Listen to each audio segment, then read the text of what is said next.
No meu caso, como que eu poderia ensinar a prosperidade para alguém se eu mesmo nunca prosperei, né? Então, mas isso é só um detalhe, professor. Mas às vezes é legal você, na hora de explicar para o outro como ele vai ficar rico, você dizer, veja eu. Né? E, né? Eu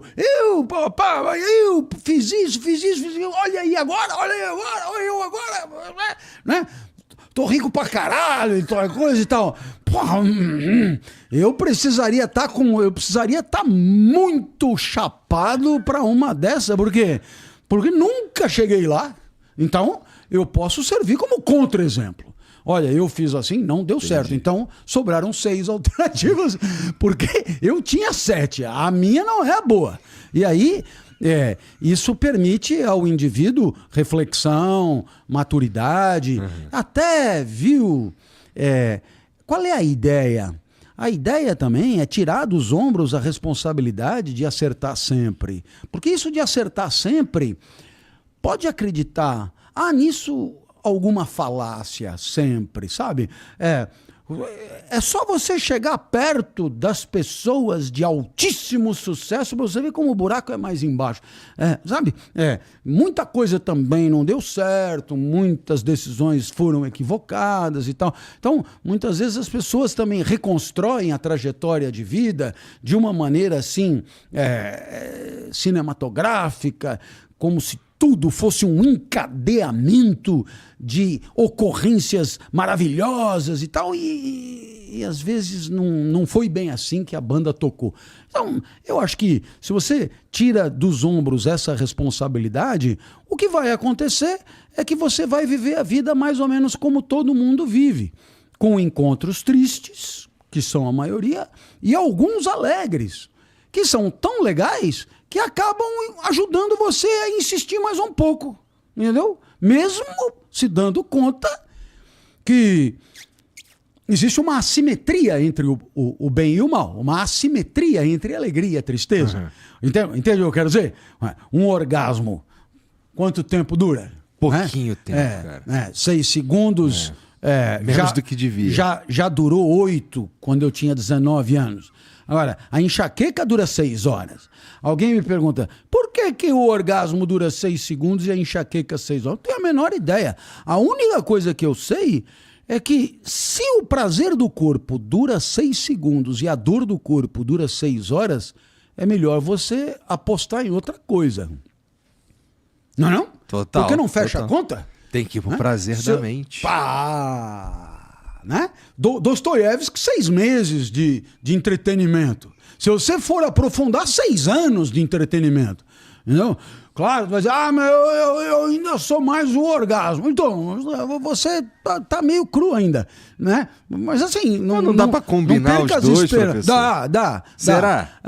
Tem que dar. Porque também ninguém aguenta Dostoiévski de manhã, de tarde, à noite, não há quem aguente. É preciso, de vez em quando, dar um refresco. Total. Mas o legal é entender que os prazeres do espírito, eles exigem um pouco de preparo, sabe? Uma pessoa que consegue ter prazer contemplando um quadro é uma pessoa que tem mais recurso para viver do que uma outra que não passa pelo quadro e nem olha. Uma pessoa que consegue ter prazer ouvindo uma música legal tem mais recurso para viver bem do que uma outra que não tem noção musical nenhuma. Uma pessoa que tem prazer lendo um Machado de Assis tem mais recurso para viver do que uma outra que não aguenta abrir um livro. Você percebeu? Eu entendo. Né? E aí é preciso que a educação ajude as pessoas a entender que não é ler Machado de Assis para passar no vestibular. É ler Machado de Assis para curtir, para aprender a curtir. Basicamente, se a gente já experimentou, se a gente já teve essas experiências, se a gente eventualmente gosta dessas experiências, dessas coisas que são, entre aspas, assim, de nerd, ou coisa de, sei lá, precisa ser muito estudioso, que não é verdade também. Na prática, o que a gente está dando para nós mesmos são mais oportunidades de ter um momento gostoso. Não é? Né? Por quê? Porque quanto mais afunilado for o espectro de possibilidades do teu prazer, vamos dizer, mais limitada é a vida boa. Só tenho prazer quando eu faço isso. Não, aí vai acabar ficando monótono, né? Agora, se você aqui e acolá consegue diversificar, e outra coisa, prazer com o que tá na mão, cara. Essas coisas que eu citei, elas estão na mão. Hoje você consegue fazer visitas digitais pelos principais museus do mundo gratuitamente. Hoje você consegue baixar a literatura mais fantástica, toda ela está gratuita na internet, domínio público. Né? Qualquer aparelho aí que você tiver te traz uma biblioteca em segundos para você ler. Então, quer dizer, as coisas estão na mão. Né? Não são coisas que exigem de você um grande recurso econômico, muito menos dificuldades maiores para alcançar, nada disso. É só uma questão de direcionar o apetite, né? Porque assim, no meu caso, eu já li muito mais do que eu leio hoje em dia. Né? Inclusive, tem que mudar isso aí. Mas, teve fase na minha vida, e até hoje rola com alguma frequência, de eu tô interessado num assunto, eu começo a estudar aquele assunto, que se conecta com outro, que se conecta com outro. Quando eu vou ver, passaram 6 horas eu tô lendo sobre aquelas coisas que, já aqui no último ponto, já se distanciou uns 3 ou 4 assuntos daquele primeiro. Mas, assim, acabam me dando um repertório, que eu acho que é um pouco sobre isso que a gente tá falando, que, sei lá, aí eu fico... sei lá, me dá novas possibilidades de enxergar coisas, que é mais ou menos o que acontece quando você conhece uma cultura nova, quando você ouve uma música que você não esperava, né? Então, curto a ideia de estar aberto a adquirir novos repertórios, significa novas experiências, né? Ter novas experiências o tempo inteiro, inclusive ler, né? Inclusive ouvir uma música. Eu vou... pegar pela mão mesmo. Ontem, né? Ontem, quando eu vi que o meu time ia entrar com o time reserva contra o time titular dos caras, eu já desliguei a televisão porque eu já sabia que não ia ficar bom. Muito bem. E o meu time não é o seu. Tá. Muito bem. Aí o editor Marcial me deu de presente um Kindle que você escreve nele. Olha, nunca vi esse. Ele é maior e você escreve. Você baixa o texto, aí você, isso aqui é interessante. Você clica lá, abre uma nota assim e você escreve. E aí fica paralelo ao texto, o teu texto. Se você quiser resgatar só as notas, você resgata. Se você quiser pôr junto, põe junto. E se você quiser mandar para converter em texto digitado, também pode. É incrível, incrível, incrível. Bom, aí eu abri lá um Yaya Garcia. Eu abri, Yaya Garcia. Aí, página 1. Aí comecei a ler e você vê como é que o cara diz o que ele diz. Eu falei, eu vou começar a anotar tudo aquilo que eu achei interessante no modo como ele apresentou o que ele está descrevendo. Tá. Eu estava copiando o livro todo, né? E eu anotando mesmo. E aí eu relia o que eu tinha anotado e falava, cara, olha como é que esse cara construiu isso. Você percebeu? Quer dizer, se fosse um Zé Mané como eu, diria, the book is on the table, né? Agora, Machado de Assis não é assim. Vuf! E aí ele apresenta a coisa de um jeito genial. E não é só uma prova de erudição, é uma prova de criatividade literária, quer dizer, o modo como ele introduz o tema é maravilhoso. E então eu passei a tarde no primeiro capítulo, tranquilamente, e anotei, risquei, fiz e tal. E olha, né? E assim, se tinha uma admiração infinita pelo autor, ela multiplicou por 5. Cara, é do caralho, né? E assim, porque não é Memórias Póstumas, não é Dom Casmurro, não é Quincas Borba, é um livro, digamos, menos cobrado no vestibular, menos ensinado no ensino médio, menos tal, que poderíamos imaginar fosse um livro menor, um livro feito mais no tapa, um livro... Cara, o livro que o cara fez no tapa é bom pra caralho, né? Sabe, o jeito que ele escreve, que genialidade! E aí você curte. Como eu gostaria de ter escrito uma frase do primeiro capítulo de Yaya Garcia daquele jeito. Mas é claro, não é pro meu bico, mas ainda assim é pro meu bico de leitor, que se deleita com aquele conteúdo. Então, fica aí a sugestão a quem está nos acompanhando de fazer esse exercício. Pega o primeiro capítulo, porque eu tenho certeza que se você fizer como eu estou fazendo, não é para ler como para chegar no fim. Para dizer que leu. Leitura dinâmica. Não, é o contrário. Leia. Aí você diz, pô, o que o cara quis dizer com isso? Volta. Não entendeu porra nenhuma. E a chance de não ter entendido, mesmo sendo ficção, é grande. Se não lê com atenção, não entende. Não seja arrogante.